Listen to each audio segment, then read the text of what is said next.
South ఇండియాలోని అతి తక్కువ ధరలకి రత్నాలనందించే ఏకైక సంస్థ 6JVR. నమస్తే, నేను Keshav. Welcome to Suman TV.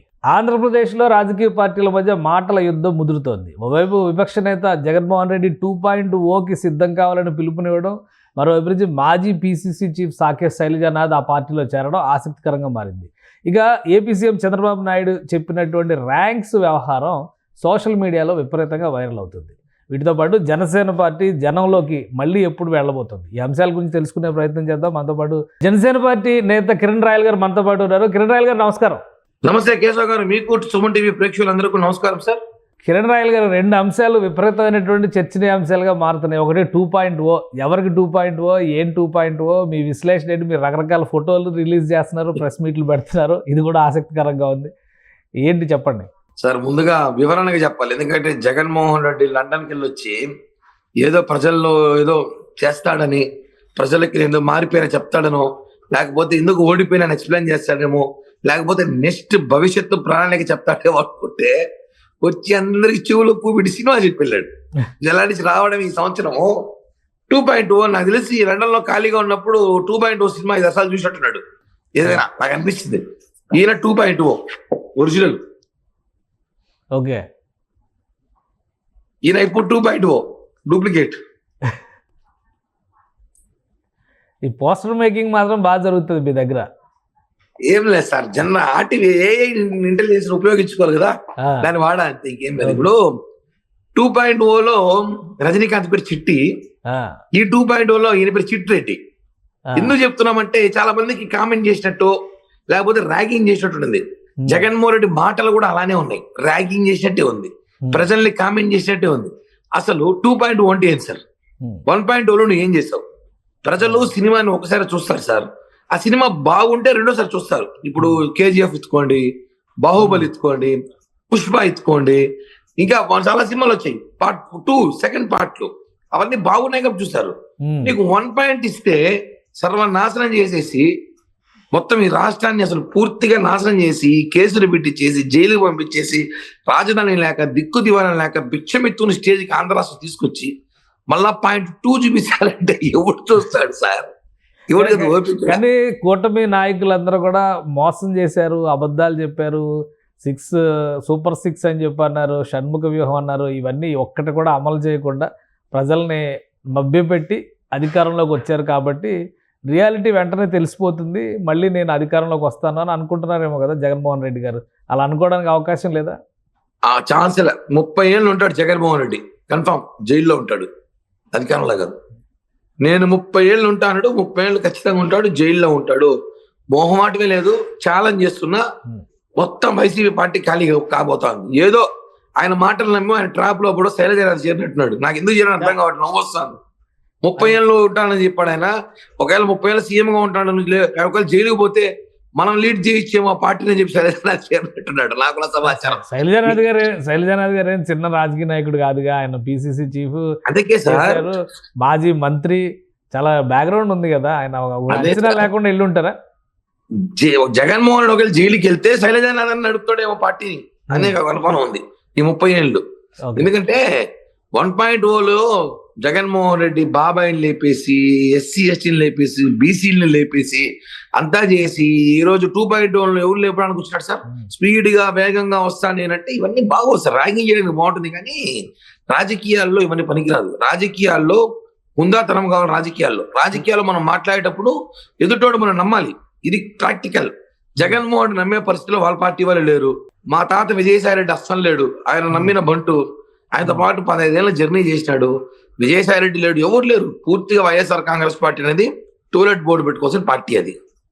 Right. మరి జగన్ 2.0 అని ఆయన చెప్తుంటే మీరు జైలు గురించి మాట్లాడుతున్నారు, ఎమ్మెల్యేలు వస్తారని చెప్పి అంటున్నారు. ఏంటి, జనసేన పార్టీతో చాలా మంది ఎమ్మెల్యేలు టచ్లో ఉన్నారు, ఒక 5-6 వచ్చేస్తారని చెప్పి అంటారు. నిజంగా అంత పెద్ద లిస్ట్ ఉందా? పెద్ద లిస్టే ఉంది సార్. పవన్ కళ్యాణ్ గారు గ్రీన్ సిగ్నల్ ఇవ్వడమే, పవన్ కళ్యాణ్ గారు డోర్లు తెరిచి మా డోర్లు పైకి దూకి పరిగెత్తి రావడానికి మా పార్టీలోకి చాలా మంది ఎమ్మెల్యేలు, చాలా మంది సీనియర్ వైఎస్ఆర్సీపీ నాయకులు రెడీగా ఉన్నారు. నేను చెప్పాను కదా, 2.0 కాదు, టూలెట్. వైసీపీ టూలెట్ బోర్డు పెట్టుకోవాలని రెడీగా ఉండండి. మా పక్కన ప్రజలు ఉన్నారు, కాబోయే ముఖ్యమంత్రి పవన్ కళ్యాణ్ గారు. ఇది వాస్తవం. ప్రజలందరూ కూడా పవన్ కళ్యాణ్ గారు వైపే చూస్తున్నారు. పవన్ కళ్యాణ్ గారు ఒక అవకాశం ఇవ్వాలని కోరుకుంటున్నారు. అలాంటి వ్యక్తి, ఎందుకంటే జగన్మోహన్ రెడ్డికి ఒక అవకాశం ఇస్తే 1.0లో ఏం చేశాడు మనం చూసాం. మమ్మల్ని పేకలేరు అన్నారు. లాస్ట్కి ఏం పీకారు చూసారా? 11 పీకి కూర్చోబెట్టినారు. అది పరిస్థితి. ఎవరు వస్తారు? ఎమ్మెల్యేలు ఎవరు వస్తారు? ఉన్న వాళ్ళందరూ కూడా జగన్మోహన్ రెడ్డి గారికి బాగా అనుంగు మిత్రులు, ఆయన ఆల్మోస్ట్ కుటుంబ సభ్యులు లాంటి వాళ్ళే ఉన్నారు, గెలిచిన వాళ్ళలో ఎక్కువ మంది అనే అభిప్రాయం ఉంది. ఎవరు టచ్లో ఉన్నారు జనసేన పార్టీకి? విజయసాయి రెడ్డి కన్నా కుటుంబ సభ్యులు ఉన్నారు ఎవరైనా? ఆయన వెళ్ళిపోయాడు కదా సార్, ఆయనే వెళ్ళిపోయాడు కదా. రాజకీయాల్లో ఏమని జరగచ్చు సార్. రాజకీయాల్లో వైఎస్ఆర్ కాంగ్రెస్ పార్టీ పని పరిస్థితులు లేరు. వైఎస్ఆర్ కాంగ్రెస్ పార్టీ పని అయిపోయింది. ఖచ్చితంగా ఉన్నారు. ఇప్పుడు మొన్న బాలనేని గారు వచ్చారు, ఓడిపోయినా కూడా వచ్చారు.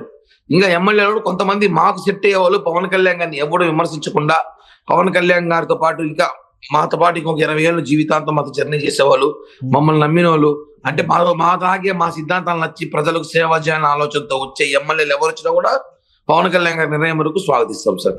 కాబట్టి లిస్ట్ ఉంది. ఇంకా త్వరలో పవన్ కళ్యాణ్ గారు కొంచెం ఆరోగ్యం సహకరించడం బాగాలేదు. అసెంబ్లీ అవుతానే జగన్మోహన్ రెడ్డికి షాకుల మీద షాకులు ఇస్తున్నాం మేము. లిస్ట్ అంటే ఎంత పెద్ద? ఇప్పుడు ఉన్న 11 మందిలో 5 మినహా మిగతా వాళ్ళందరూ రెడ్డి సామాజిక వర్గానికి చెందిన వాళ్ళు. సరే, పెద్దిరెడ్డి రామచంద్రారెడ్డి గారు, ద్వారకారాజరెడ్డి గారు తీసేస్తే జగన్మోహన్ రెడ్డి గారితో కలిపి చూస్తే 3 వాళ్ళే ఉన్నారు. మిగతా వాళ్ళల్లో ఎవరైనా ఉన్నారా టచ్లో ఉన్నవాళ్ళు? సార్ ఒకటే అండి, నాకున్న సమాచారం ఇంకొక 6-7 మంది ఉన్నట్టు సమాచారం. పేర్లు చెప్పడం వాళ్ళు ఇబ్బంది పడడం ఎందుకు కానీ ఇప్పుడు 6-7 మంది ఎమ్మెల్యేలు అయితే రావాలని వెయిట్ చేస్తున్నారు. గ్రీన్ సిగ్నల్ కోసం వెయిటింగ్. పెద్దిరెడ్డి, ద్వారకానాథ్ రెడ్డి, జగన్మోహన్ రెడ్డి వీళ్ళు వస్తే ఎంత రాకపోతుంది సార్. ఏముంది సార్ వాళ్ళ దగ్గరికి? అయిపోయింది, ముసలోళ్ళు అయిపోయారు, చరిత్ర అయిపోయింది. వాళ్ళ జనం నమ్మే పరిస్థితులు లేరు. వాళ్ళ అంటే జనం కూడా లేరు. ఇప్పుడు మొన్న పెద్దిరెడ్డి తూతూ మంత్రంగా 3000 ఓట్లతో గెలిచినాడు, 40,000తో గెలిచినాడు, 3,000తో గెలిచినాడు అక్కడ. కాబట్టి ఈ జనం అయిపోయింది ఇంకా పరిస్థితులు. కాబట్టి మేము ఒకటే అనుకుంటాం, రాబోయే రోజుల్లో జనసేన పార్టీ బలోపేతంగా ఉంటుంది. జనసేన పార్టీ ఒక బలమైన పార్టీ ఈ రాష్ట్రంలో కాబోతుంది. ఈ దేశంలో కూడా పవన్ కళ్యాణ్ గారి వైపు అన్ని పార్టీలు చూసే విధంగా ఉండబోతాం. కాబట్టి చెప్తున్నాం, 1000% చెప్తున్నాం, వైఎస్ఆర్ కాంగ్రెస్ పార్టీ 2.0 కాదు 20.0 వచ్చిన ఓటర్లు జగన్మోహన్ రెడ్డి పక్క ఓటేసే పరిస్థితులు లేరు, జగన్మోహన్ రెడ్డి నమ్మే పరిస్థితులు లేరు. ఒకటే చెప్తున్నాం, దయచేసి వాళ్ళ అక్క చెల్లి, అమ్మ చెల్లెలు దయచేసి జాగ్రత్త బతల్లి, మీరందరూ కూడా భద్రంగా ఉండండి. ఎందుకంటే బాబాయ్ నేసేసినోడికి మీరు ఒక లెక్క కాదు. కాబట్టి మీరందరూ కూడా ఈ కత్తో సుత్తో గిడ్డలో ఉంటాయి, అవన్నీ కూడా చుట్టుపక్కల పెట్టకండి అని చెప్పి సలహా ఇస్తున్నాం సార్. రైట్. కానీ ఇంకొక విషయం ఏంటంటే, పవన్ కళ్యాణ్ గారు ఆరోగ్యం పైన కూడా గత 2 రోజులుగా చర్చ జరుగుతుంది. క్యాబినెట్ మీటింగ్ అటెండ్ కాలేదు, రేపు అసెంబ్లీ సెషన్స్ వస్తున్నాయి. ఏంటి అసలు ఆరోగ్య సమస్య ఏంటి? నార్మల్ ఫీవర్ అయితే ఇంత ఇబ్బంది పడేటువంటి పరిస్థితి ఉంటుందా? సార్ వైరల్ ఫీవర్ ఉందండి సార్. మేము సమాచారం కనుక్కున్నాం, 2-3 రోజులుగా వైరల్ ఫీవర్ ఉందని పవన్ కళ్యాణ్ గారికి తెలిసింది. సార్ ఉంటుంది సార్. సార్ సింగపూర్కి అక్కడికి వెళ్ళొచ్చారు. వచ్చినప్పటి నుంచి వాటర్ చేంజ్ అయినట్టుంది, కొంచెం ఫీవర్ అయితే ఉందని తెలిసింది. కాబట్టి నాకు తెలిసి 1 or 2 days సార్ మళ్ళీ మనం చూసుంటాం. ఈ మధ్య కాలంలో సార్ పూర్తిగా మంగళగిరి పార్టీ కానీ ఉండిపోతున్నారు, అక్కడే పడుకుంటున్నారు, అక్కడే ఉంటున్నారు. పూర్తిగా ఈ 9 నెలల్లో దాదాపు 7 నెలల పైగా మంగళగిరికి సెటిల్ అయిపోయారు సార్. పొద్దున రాజకీయాలు, మళ్ళీ కమిట్మెంట్ మాటిచ్చిన ప్రకారం సినిమాలు ఉన్నాయి, అవి చేస్తున్నారు. ఆయనకి అసలు సరిపోట టైము. ఒక పక్క పరిపాలన చూస్తున్నాడు, ఒక పక్క ఆయన తీసుకున్న మినిస్టర్ శాఖకి న్యాయం చేయాలి. ఇవన్నీ ఉన్న వల్ల కొంచెం హెల్త్ ప్రాబ్లం వచ్చింది. మనిషి అన్నాక వస్తాయి కదా సార్, దాన్ని కూడా రాజకీయాలు చేస్తారు చెత్త వెధవలు కొంతమంది అయితే. పెద్ద ప్రచారాలు జరుగుతున్నాయి. స్పాండిలైటిస్ వచ్చింది కాబట్టి ఇంకా ముదిరిపోతుంది అది, ఇట్లాంటి ప్రచారాలన్నీ జరుగుతున్నాయి. అలాంటి సమస్యలు ఏమైనా ఉన్నాయా? నార్మల్ ఫీవర్ వల్ల వచ్చినటువంటి విరామమేనా? సార్ మనిషి అన్నాక రకరకాలు ఉంటాయి. పెద్ద పవన్ కళ్యాణ్ గారు అవన్నీ పెద్దగా పట్టించుకునే వ్యక్తి కాదు. ఆయనకి ఏదో 2 days రెస్ట్ కావాలని, హెల్త్ వాళ్ళకి వైరల్ ఫీవర్ ఉన్నప్పుడు రెస్ట్ తీసుకుని 2 days మళ్ళీ బ్యాక్ వస్తాడు. అదేదో స్పాండిలైటిస్ ఏదేదో వచ్చినాయని చెప్పి రకరకాల సోషల్ మీడియాలో వైసీపీ వాళ్ళు ప్రచారం చేస్తున్నారు. వాళ్ళకి తెలియని విషయం అంటే, అందరికన్నా పెద్ద జబ్బు జగన్ దగ్గరే ఉంది, డబ్బు అనే జబ్బు. ఆ జబ్బుతో పోలిస్తే మా జబ్బులేని జబ్బు కాదు. కాబట్టి అసెంబ్లీ సెషన్స్ గా అటెండ్ అవుతారు అయితే? ఖచ్చితంగా వస్తారు sir. Assembly session Pawan Kalyan garu రాబోతున్నారు. నెక్స్ట్ ఈ జనంలోకి జనసేన పొంగనూరు నుంచి మొదలు పెట్టారు, నెక్స్ట్ ఎక్కడికి రాబోతుంది? దాని మీద చాలా అంచనాలు ఉన్నాయి. మార్చిలో ఎలాగో ప్లేనరీ ఉంది, పార్టీ ఆవిర్భావ దినోత్సవాలు ఉన్నాయి. ఈ లోపు మళ్ళీ ఏమన్నా సభలు జరిగే అవకాశం ఉందా? ఉంటాయి సార్. నాగబాబు గారు షెడ్యూల్ చూస్తున్నాం. అవన్నీ జనంలో జనసేన నాగబాబు గారి కార్యక్రమం అప్పగించాము. పొంగనూరులో పెద్దిరెడ్డి ఇలాకాల్లో మా సత్తా చూపించాలనుకున్నాం, చూపించాము. అలాగే ఇంకొక 2-3 మీటింగ్లు ప్లాన్ చేస్తున్నాం. March 14 లోప కొన్ని చోట్ల మంచి వైసీపీ కంచుకోట్లు ఉన్న చోట్ల పెడతాము. అలాగే March 14 ప్లీనరీ కూడా, అసలు ప్లీనరీ సమావేశం కూడా చాలా భారీ ఎత్తున ఏర్పాటు చేస్తున్నాం సార్. ఎందుకంటే ఈసారి అధికారం వచ్చిన తర్వాత 3 రోజులు చేయబోతున్న ప్లీనరీ కాబట్టి చాలా అంగరంగ వైభవం చేయడానికి అన్ని సన్నాహాలు చేస్తున్నాం సార్. రైట్. నెక్స్ట్ ఒకటి క్యాబినెట్ మీటింగ్లో ర్యాంకింగ్స్ ఇచ్చారు. పర్ఫార్మెన్స్లో ఎవరి పైన ఎవరి కింద అని తెగ సోషల్ మీడియాలో కింద మీద పడుతున్నారు జనాలు. మీరేం చెప్తారు? ఇప్పుడే చంద్రబాబు స్టేట్మెంట్ ఇచ్చారు. అవన్నీ ఎంకరేజ్మెంటే కానీ ఎక్కడ ఎవరిని కించపరచడానికి కాదు. రాజకీయాల్లో ఎవరు ఎలా పనిచేస్తారని కాకపోయినా ఇంకా ఉత్సాహంగా పనిచేయడానికి ఇచ్చాను కానీ ఎవరిని కించపరచు, ఎవరిని ఇబ్బంది పెట్టడానికి కాదు. ర్యాంకింగ్ వల్ల మేమేం మస్తు తెలుసుకోసారు. మా ఊరు చెప్పనా, మా ర్యాంకింగ్ అనేది మాకు తెలుసు. ఇండియా లెవెల్లో మా ర్యాంకింగ్ ఉంది. ఎవరో అదే మా ర్యాంకింగ్ గురించి మాకు ఎవరో ర్యాంకులు ఇచ్చి తీసుకునే స్థాయిలో మేము లేవు. మా ర్యాంకింగ్ అనేది మాకు తెలుసు. కాబట్టి సోషల్ మీడియా పేటిఎం కుక్కలు, పేటిఎం గాళ్ళు ఎవరైతే ఉన్నారో మీ ర్యాంకింగ్ లో పవన్ కళ్యాణ్ గారు ముఖ్యమంత్రి అన్నారు. చంద్రబాబు నాయుడు గారిని ఏం చేద్దాం అనుకుంటున్నారు? సార్ మేమేం చేసేది ఏం లేదు సార్. ఒకటే సార్, పవన్ కళ్యాణ్ గారు చంద్రబాబు గారు ఇద్దరు కలిసే ఈ రాష్ట్రాన్ని ముందుకు తీసుకెళ్తారు. వాళ్ళిద్దరు ఉంటేనే రాష్ట్రం ముందుకు తీసుకెళ్తారు.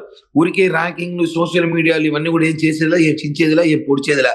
మేము అనుకుంది మేము సాధించే వరకు కలిసి కట్టుకొని పనిచేస్తాం. ఈ ర్యాంకింగ్ కూడా పుకార్లు కూడా మేము నమ్మే పరిస్థితులు లేము సార్. అసలు మాకు అవసరం కూడా లేదు దాని గురించి. Right. Thank you Kiran royal గారు విశ్లేషణ అందించినందుకు.